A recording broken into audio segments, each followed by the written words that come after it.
My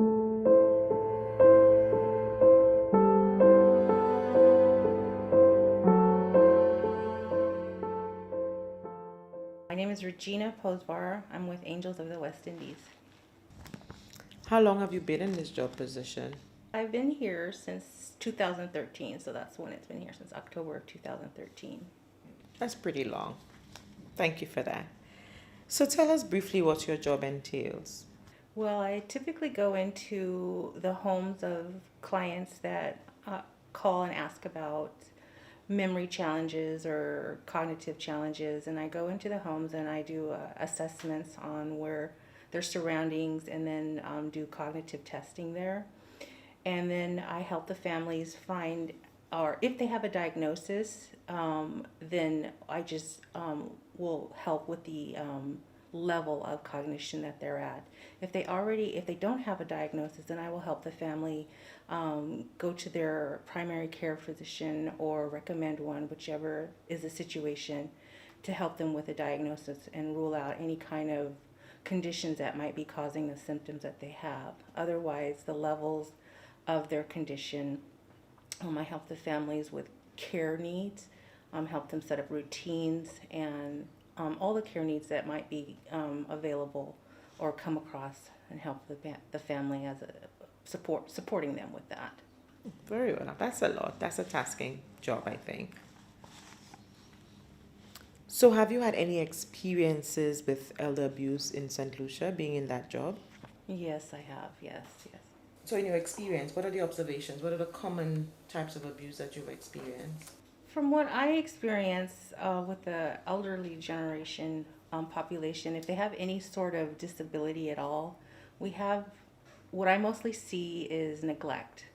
I see mostly neglect. I do see, I don't see it, I hear and notice the signs and symptoms of physical abuse.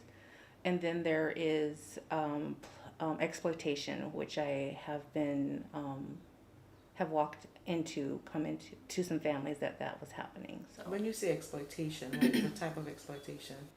well, we're a caretaker, whether it be family or an outside person, comes and manages to get the person to sign over most of their monies, and or yeah, sign over their monies, or have them get out and take most of their monies. I've seen like 100 grand being taken from people's accounts and things like that. Okay, that's an experience.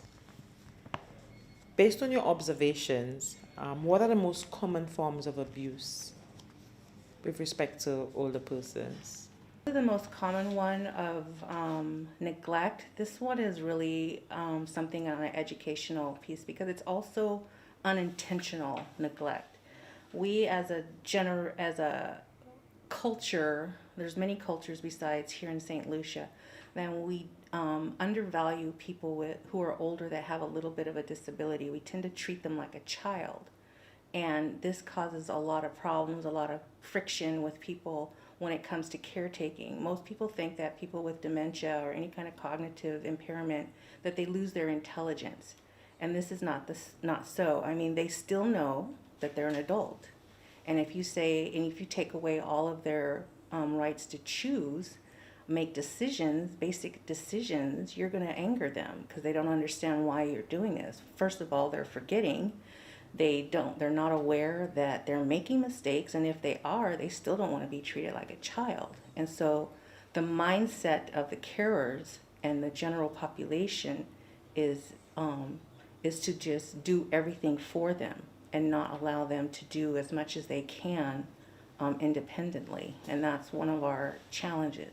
And although it doesn't look so bad, because we're cleaning them, we're making sure they're fed and keeping them safe. So those are the basic needs of what most people feel that person needs, but they don't realize that that's not a high quality of life. And not even for a child. You do more than that. You'd show them love, you'd respect them, and this is what they're lacking. So some basic human rights are missing in this area as well.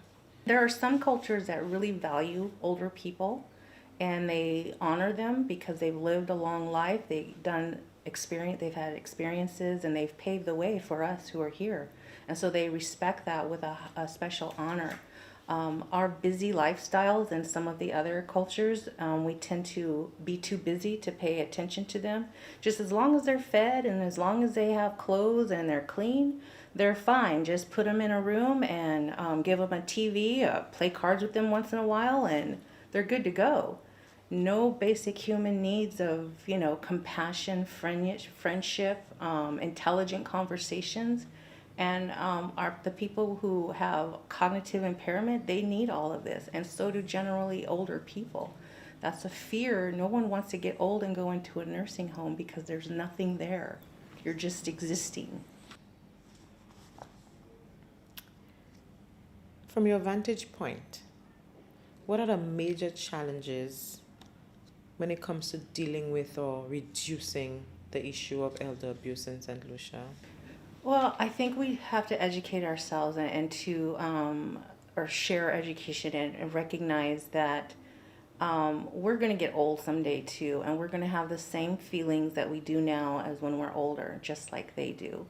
So if we can make awareness of that, government level is just to help with the awareness of it and to have policies in place for people with, well, in my area, of course, with dementia care, which that hasn't happened, but I do understand that there's policies for elder care.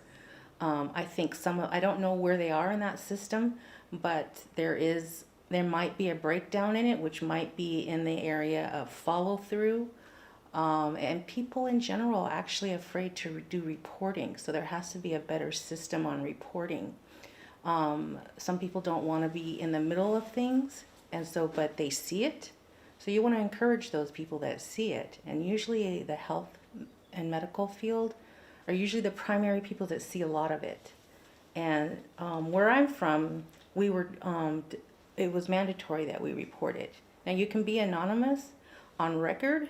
You can be anonymous on record, but when you're doing the reporting, most of the action happens if you state that you're a teacher or you're in the medical field. Common people, friends and neighbors, they can be anonymous when they do the reporting, and this will help the system, track that down and go and investigate. And just because you report it doesn't necessarily mean the person is being abused. And the person who's being accused of being abused, sometimes it's unintentional and they need support. They could be burnout, because it could be it could be a family member who is doing it all by themselves, alone, and don't realize that they're doing some abuse. And sometimes they do blow up. We all do, because we get frustrated, and that's an unintentional abuse. So that person actually needs support. That family member needs support. And same with professional carers too.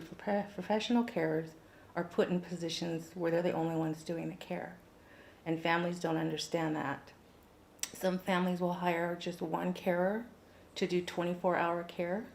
And that's total burnout. It's unhealthy for a family member to do it, let alone a professional to do it. So if a family member can't do it, a professional, just because you're paying them, doesn't mean they can do it. That's true. So there needs support on both sides. Thank you, Ms. Boswell, for this informative interview. I trust that our viewers have been enlightened by it. With that said, please stay tuned to our next interview with Dr. Ferdinand Walcott of the Grosley Polyclinic, general practitioner, on her take with respect to elder abuse and neglect in St. Lucia.